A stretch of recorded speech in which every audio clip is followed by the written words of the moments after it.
Students welcome back in my YouTube channel. तो आज जो हम टॉपिक डिस्कस करने जा रहे हैं वो है हमारा हृदय की संरचना व उसकी कार्यविधि।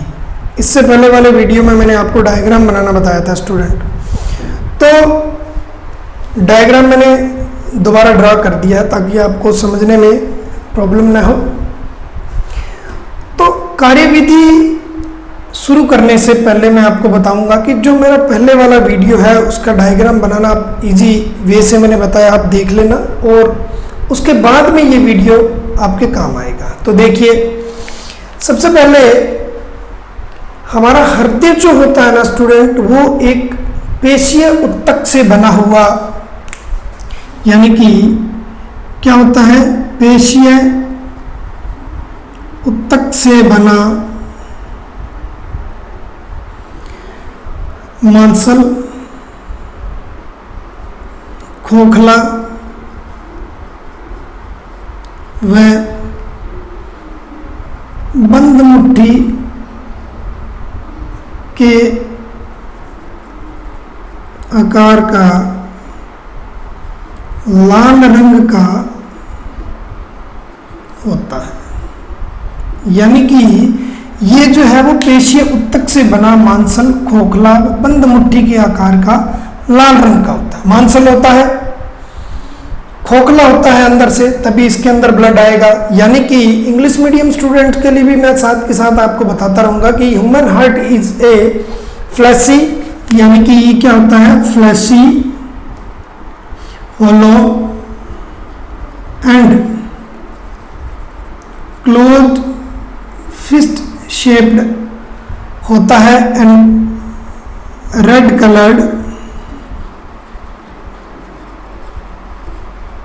ऑर्गन्स होता है। यानी कि human heart is a fleshy hollow and closed fish shaped red coloured organs होता है। अब क्या होता है स्टूडेंट, इसमें देखिए कि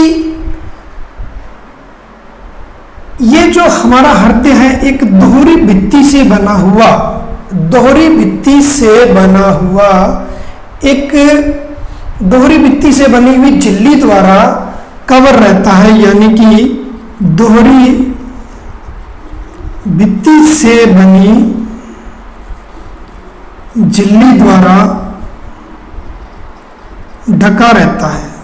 यानी कि डबल वॉल शेप्ड मेम्ब्रेन होती है इसकी, डबल वॉल्ड शेप्ड मेम्ब्रेन होती है। अब होता क्या है स्टूडेंट, यानी कि ये क्या होता है, डबल वॉल्ड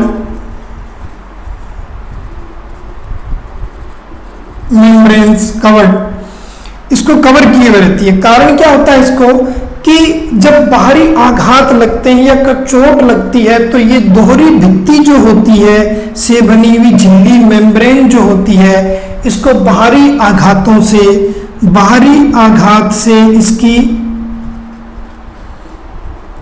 रक्षा करती है। यानी कि आउटर शॉक जो होते हैं, आउटर शॉक जो होते हैं स्टूडेंट्स, उनसे हमारी सुरक्षा होती है हार्ट की। ओके, क्लियर हो गया। यानी कि पेशीय उत्तक होता है ये, यानी कि से बना मांसल खोखला व बंद मुट्ठी के आकार की लाल रंग की संरचना होती है। यानी कि ये मस्कुलर टिश्यू का बना होता है। ये जो हमारा होता है fleshy hollow and closed fist red coloured organs which is made up of muscular tissues. Okay student, अब देखिए, इतना क्लियर हो जाना चाहिए। पूरा वीडियो देखोगे तो आपको बिल्कुल क्लियर हो जाएगा, हार्ट के बारे में कोई प्रॉब्लम नहीं होगी। अब देखिए स्टूडेंट, होता क्या है कि हमारे हार्ट जो है वो 4 चैम्बर में बंटा हुआ होता है। यानी कि हृदय के 4 कक्ष होते हैं। हृदय के 4 कक्ष होते हैं। यानी कि it contains 4 apartment, it contains 4 apartment, 4 कक्ष होते हैं इसके। यानी कि देखिए दिख रहा है हमें 1 2 3 4। ऊपर की तरफ जो होते हैं, ऊपरी आकार में छोटे अलिंद होते हैं और नीचे निल्ले होते हैं जो आकार में आलिंद से बड़े होते हैं, आकार में बड़े होते हैं। यानी कि हृदय के 4 कक्ष होते हैं। ऊपरी जो होते हैं 2 वो छोटे होते हैं आकार में, नीचे वालों की तुलना में। ऊपर जो होते हैं वो आलिंद होते हैं, नीचे जो होते हैं निल्ले होते हैं। क्लियर हो गई?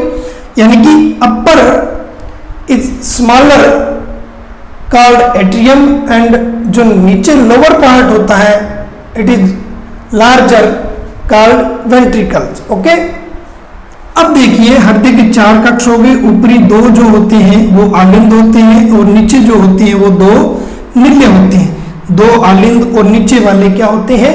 निल्ले होते हैं। इसी तरीके से अगर हम देखो इस तरह से हमारा हार्ट है ना, ये ऊपर ये 2 तो होंगे आलिंद और नीचे वाली ये 2 होते हैं निल्ले। अब अगर स्टूडेंट हम इसको लॉन्गिट्यूडली यानी कि लंबवत इसको काट दें, इसको लंबवत बांटें, इसको अगर हम लंबवत बांटें, 2 भागों में बांटें, तो एक भाग के अंदर बाएं दाएं और बाएं यानी कि एक भाग में इसमें एक आलिंद, एक बाएं भाग में बायां भाग यानी कि बाएं भाग में एक एक आलिंद व निल्य,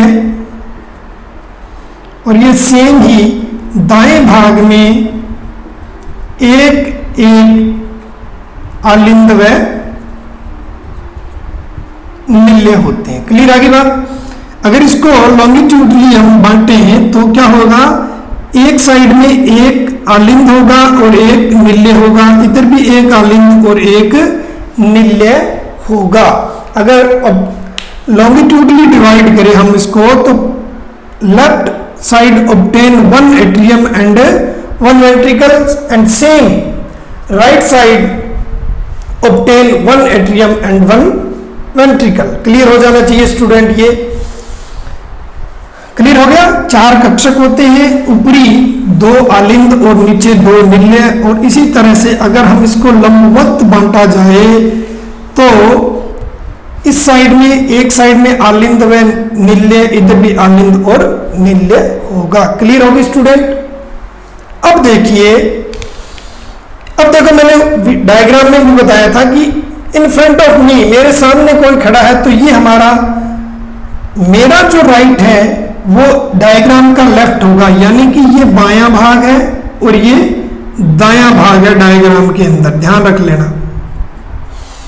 अब देखो, अब स्टूडेंट चेंबर भी हो गए, 4 कक्षक होते हैं, आलिंद व निल्य हो गए। अब देखिए, अब जैसे बायां आलिंद व बायां निल्य है, बाएं आलिंद व निल्य के मध्य द्विवलनी कपाट, द्विवलनी कपाट, यहां क्वेश्चन आ जाता है, द्विवलनी कपाट पाया जाता है, यानी कि डाई कस्पिड वाल्व होता है। और जिसको डाई कस्पिड वाल्व होता है स्टूडेंट दोनों के बीच में, और जिसको माइट्रल भी बोलते हैं, ध्यान से रख लेना, माइट्रल पाया जाता है। बाएं आलिंद व बाएं मध्य द्विवलनी कपाट होता है। और इसकी ट्रिक मैंने बताई थी, देखियो, ए के बाद में ब आता है, एक और ब से बन गया बायां, और बाएं भाग में कपाट जो होगा वो क्या होगा? द्विवलनी होगा, 2 वलन होते हैं उसके अंदर। क्लियर हो जाना चाहिए। इस तरह से अगर ये है, मान लो ये हमारा हार्ट है, स्ट्रक्चर इस तरह से होती है, तो ये जो हमारा बायां है आलिंद और निल्य जो है, इसके बीच में एक द्विवलनी कपाट होगा इधर से। क्लियर होगी बात? इसी तरीके से स्टूडेंट इसको ये भी कह सकते हैं हम कि dicuspid atrioventricular valve present in left, in between left atrium and ventricle. Clear हो जाना चाहिए। यानी कि जिसको क्या बोलेंगे? Dicuspid atrioventricular valve. इसी तरीके से दाएं आलिंद व निल्य के मध्य सेम होएगा, मध्य त्रिवलनी कपाट मौजूद होता है, त्रिवलनी कपाट होगा। अब इसके मध्य त्रिवलनी कपाट होगा, यानी कि ट्राइकस्पिड वाल्व होगा, यानी कि जिसको बोलेंगे ट्राइकस्पिड एट्रियो, यानी कि this is called tricuspid atrio ventricle atrio ventricular valve. आ जाता है स्टूडेंट क्वेश्चन कि दाएं आलिंद व मध्य के बीच में, निल्ले के बीच में कपाट पाया जाता है, जिसे क्या कहते हैं? त्रिवलनी कपाट, ट्राइकस्पिड वाल्व भी कह सकते हैं, tricuspid atrioventricular valve English medium वाले लिख सकते हैं। तो अब देखिए स्टूडेंट, होता क्या है, what is the main function of valve? क्या होता है, इधर से ब्लड जब आएगा, ब्लड हमेशा ध्यान रख लेना, इसकी भी ट्रिक है कि ब्लड जो होता है बॉडी या लंग्स से आता है हार्ट के अंदर, ब्लड जो है वो हार्ट में जब आएगा, हार्ट में आता है, आ से बन गया आलिंद, ब्लड चाहे लंग्स से आए चाहे बॉडी से आए, आएगा आलिंद के अंदर और हार्ट से निकलता है निल्ले से। ध्यान रख लेना, आता आलिंद में है, चाहे शुद्ध हो चाहे अशुद्ध हो, ऑक्सीजनेटेड हो डीऑक्सीजनेटेड हो, आएगा आलिंद में, निकलेगा निल्ले से। क्लियर हो जाना चाहिए। अब what is the main function of valve? Valve का क्या कार्य होता है? देखिए स्टूडेंट, वाल्व जब होते हैं, मान लो कि दाएं आलिंद के ब्लड आ गया यहाँ, तो अब ये क्या होएगा? कॉन्ट्रैक्शन होएगी, इसमें सिकुड़ेगा। जब संकुचन होता है तो दबाव इन वाल्व पे पड़ता है, तो ये वाल्व खुल जाते हैं। अब क्या होता है कि ये ब्लड को अपोजिट साइड में जाने से रोकते हैं। ध्यान रख लेना, ब्लड जब स्टूडेंट इधर आ गया, जब इसमें आया तो ये बंद हो जाएगा, ये बंद हो जाता है, यानी कि इधर ब्लड नहीं जाएगा। वाल्व क्या होते हैं? विपरीत दिशा में रक्त को जाने से रोकते हैं, यानी कि अपोजिट साइड में ब्लड का सर्कुलेशन होने से ये रोकते हैं। यही वाल्व का मुख्य कार्य होता है। क्लियर हो जाना चाहिए। अब देखो कपाट, यहां भी एक क्वेश्चन बन रहा है कि हमारा वाल्व जो है वो विपरीत दिशा में रक्त को जाने से रोकता है। क्लियर हो जाना चाहिए स्टूडेंट। अब देखो यहां एक चीज है कि यह एक वॉइस क्रिएट होती है, लब डब, यानी कि लब और डब की आवाज, लब डब की साउंड आती है। वो क्यों आती है? कि वाल्व के बंद होने से, कपाट के खुलने व बंद होने से एक ध्वनि पैदा होती है। A sound is produced by closing and opening the valve, this is called lub dub. Lub dub sound is produced by closing and opening the valve. Lub dub की ध्वनि पैदा होगी वाल्व के खुलने व बंद होने से लब डब की ध्वनि पैदा होती है। क्लियर हो जाना चाहिए। क्वेश्चन अच्छा है, यहां नॉलेज होना चाहिए आपको। क्लियर हो जाना चाहिए स्टूडेंट। अब देखिए ये तो हो गया कपाट के खुलने से। अब आगे क्या है कि दायां, जो हमारा दायां व बायां आलिंद है, चाहे दायां आलिंद हो चाहे बायां आलिंद में निल्य हो, दायां आलिंद व दायां निल्य, बायां आलिंद व बायां निल्य आपस में एक पेशीय झिल्ली द्वारा बंधे हुए रहते हैं। उनके बीच में मस्कुलर जो होती है, मस्कुलर मेम्ब्रेन होती है। क्या होती है? दायां आलिंद व दायां निल्य, इसी प्रकार बायां आलिंद व बायां निल्य,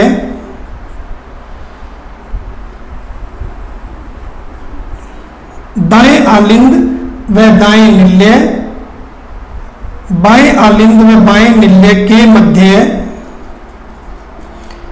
पेशीय झिल्ली होती है, पेशीय झिल्ली होती है जो कि ब्लड को अलग रखती है, पेशीय झिल्ली। मस्कुलर मेम्ब्रेन क्या होती है? ए मस्कुलर मेम्ब्रेन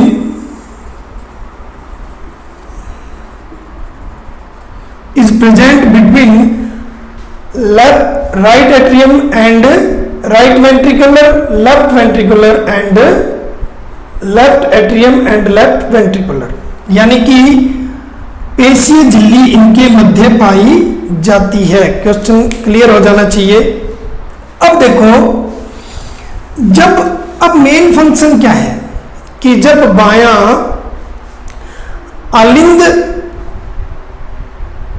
और निल्य में एक लयबद्ध संकुचन व स्थिलन होता है, जिससे हृदय द्वारा रक्त जो है वो शरीर में पंप होता है। क्या होता है? जब आलिंद, क्लियर हो जाना चाहिए, जब आलिंद व निल्य के मध्य लयबद्ध संकुचन व स्थिलन होता है तो हृदय द्वारा रक्त शरीर में पंप होता है, शरीर में जाता है। क्लियर हो गया ना बात? मान लो, अब देखो यहां क्लियर हो जाना चाहिए कि रक्त स्टूडेंट हमारी बॉडी के अंदर से जो है वो अग्र महाशिरा व पश्च महाशिरा, superior vena cava and inferior vena cava द्वारा अशुद्ध रक्त है जो वो हमारे दाएं आलिंद के अंदर आता है। दाएं आलिंद में जैसे ही आएगा ये सिकुड़ेगा, सिकुड़ते ही दाएं निल्य में आ जाता है, वाल्व खुल जाते हैं और यहां से जो है वो फुफ्फुसीय धमनी के द्वारा फेफड़ों में चला जाता है। ये सिकुड़ेगा तो अब जो ब्लड है इसके अंदर चला जाता है। इस तरह से अब वो फेफड़ों से शुद्ध होकर के उसमें ऑक्सीजनेटेड हो जाता है, ऑक्सीजन मिल जाएगी स्टूडेंट, और ऑक्सीजन के मिल जाने से वो बाएं आलिंद के अंदर आ जाता है फुफ्फुसीय शिराओं के द्वारा। और जब बायां आलिंद सिकुड़ता है इस तरह से तो वो इन कपाट के माध्यम से बाएं निल्य में आ जाता है, कपाट बंद हो जाता है। बाएं निल्य जब सिकुड़ेगा तो ब्लड जो है वो महाधमनी के द्वारा पूरे शरीर में चला जाता है। तो इसमें एक लयबद्ध संकुचन होता है और इसे ही हम कहते हैं, ये एक चक्कर चलता रहता है और जिसे बोलते हैं हृदय चक्कर, यानी कि रिदमिक। इसमें ये जो मतलब कॉन्ट्रैक्शन एंड रिलैक्सेशन रिएक्शंस चलती रहती है, सिकुड़ना और फैलना, जिससे कि ब्लड जो है वो हमारी बॉडी के अंदर चलता है। क्लियर हो जाना चाहिए। अब मैं बता देता हूं आपको इसकी होता क्या स्टूडेंट। देखिए कि जब हमारे शरीर से अशुद्ध रक्त होता है, यानी कि अशुद्ध रक्त जो होता है जिसमें किसी तरह का अपशिष्ट मिला हुआ होता है, कार्बन डाइऑक्साइड मिली हुई होती है, वो रक्त देखिए हमारी जो महाशिरा है, महाशिरा द्वारा हमारे किसमें दाएं आलिंद में आ जाता है, दाएं आलिंद में आ गया रक्त। यहां से क्लियर हो जाना चाहिए।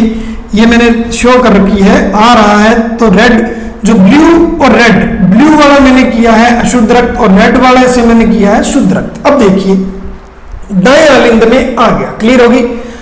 अब देखिए दाएं आलिंद में आने से ये दायां आलिंद सिकुड़ेगा, कॉन्ट्रैक्शन होएगी इसके अंदर, तो ये क्या होते हैं, वाल्व खुल जाते हैं। वाल्व त्रिवलनी कपाट, त्रिवलनी वाल्व, ट्राइकस्पिड वाल्व ओपन हो जाते हैं, ये खुल जाते हैं और रक्त जो है हमारा दाएं निल्य में आ जाता है।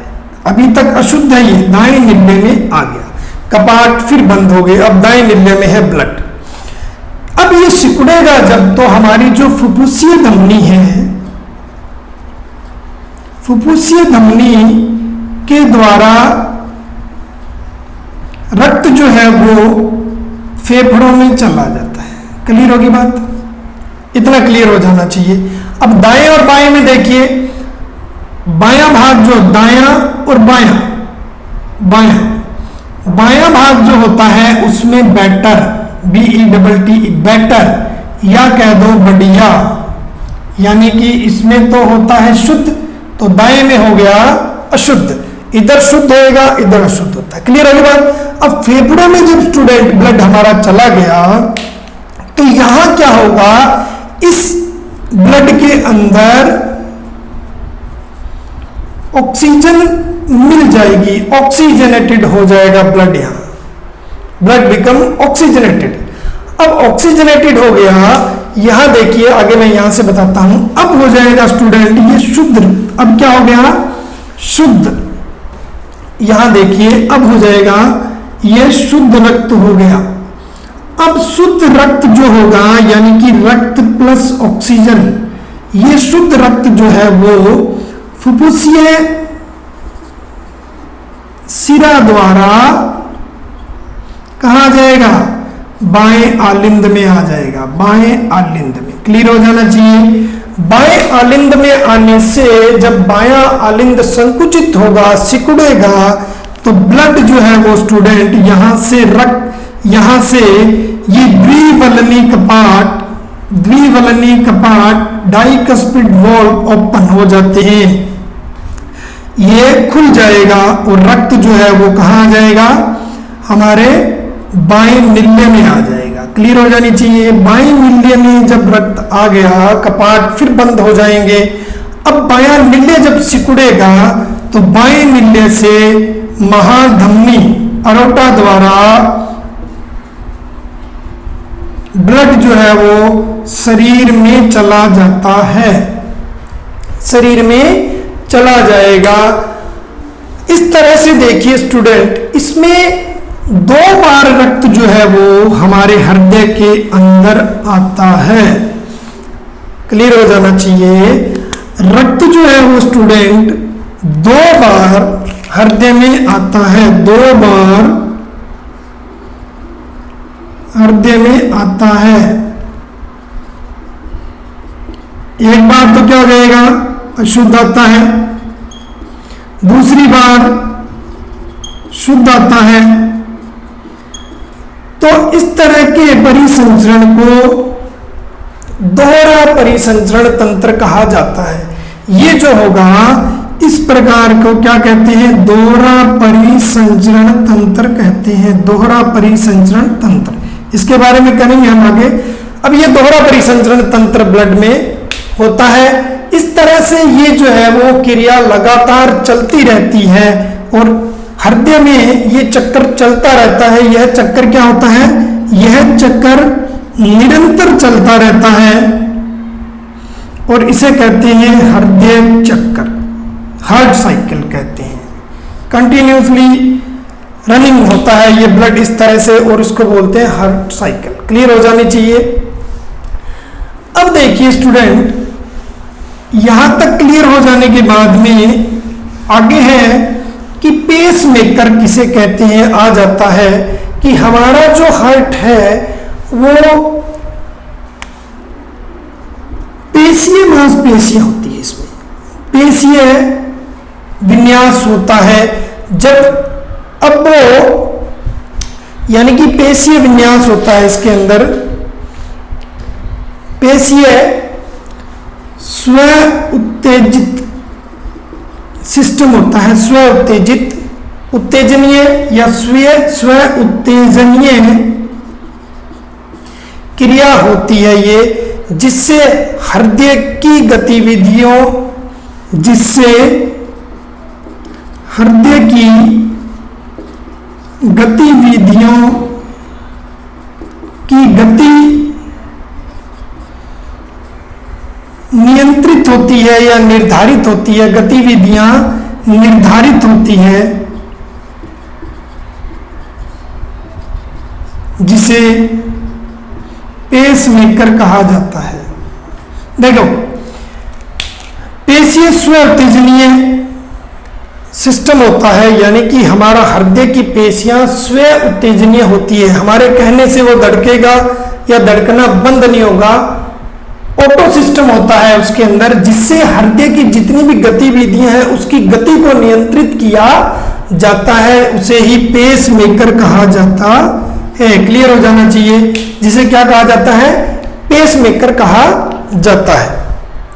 अब यहां आ जाता है स्टूडेंट कि एक सिस्टोल व डायस्टोल रिएक्शन भी होती है। सिस्टोल किसे कहा जाता है, डायस्टोल किसे कहा जाता है, प्रश्न बनता है। हृदय में होने वाला संकुचन, हृदय में जो संकुचन होगा, हृदय में जो संकुचन होता है उसको बोलते हैं प्रकुंचन या सिस्टोल बोला जाता है। क्या बोला जाता है उसको, सिस्टोल। और जो स्थिलावस्था होती है फैलने वाली, स्थिलावस्था को अनुस्थिलन बोलते हैं। स्थिलावस्था को क्या बोलते हैं, अनुस्थिलन, अनुस्थिलन बोलते हैं, या इसको बोलते हैं डायस्टोल बोला जाता है, डायस्टोल बोला। यहां क्वेश्चन आ जाता है स्टूडेंट, प्रकुंचन किसे कहते हैं, तो हृदय में होने वाले संकुचन को प्रकुंचन बोलते हैं या सिस्टोल कहा जाता है। और हृदय में जो स्थिलावस्था होती है, फैलने की अवस्था होती है, उसको अनुस्थिलन बोलते हैं या डायस्टोल बोलते हैं। मैंने ये इससे पहले आपको करवाया हुआ है। तो स्टूडेंट इस तरह से हमारा जो हृदय है उसमें दोहरा परिसंचरण है। एक तो होता है फुफ्फुसीय परिसंचरण, एक तो होता है फुफ्फुसीय, यहां भी क्वेश्चन आ जाता है। एक तो हो गया फुफ्फुसीय परिसंचरण और दूसरा होता है दैहिक परिसंचरण, दैहिक परिसंचरण। क्लियर हो जाना चाहिए कि आ जाए क्वेश्चन कि दोहरे परिसंचरण में कितने भाग होते हैं, नाम लिखो। तो फुफ्फुसीय परिसंचरण और दैहिक परिसंचरण, पहले तो फेफड़ों में से ब्लड आता है ऑक्सीजनेटेड होकर के, और फिर वो ब्लड जो होता है हमारी बॉडी में चला जाता है। तो इस तरह से दोहरा परिसंचरण है ये, और उसको एक को फुफ्फुसीय परिसंचरण कहते हैं और दूसरे को दैहिक परिसंचरण कहते हैं। स्टूडेंट ये मैंने अच्छी तरीके से आपको बता दिया है। फिर भी कोई प्रॉब्लम हो तो कमेंट करना। अच्छी तरह से वीडियो देखोगे तो कोई प्रॉब्लम इस वीडियो में नहीं होगी। तो मेरे साथ बने रहने के लिए आपका बहुत बहुत धन्यवाद।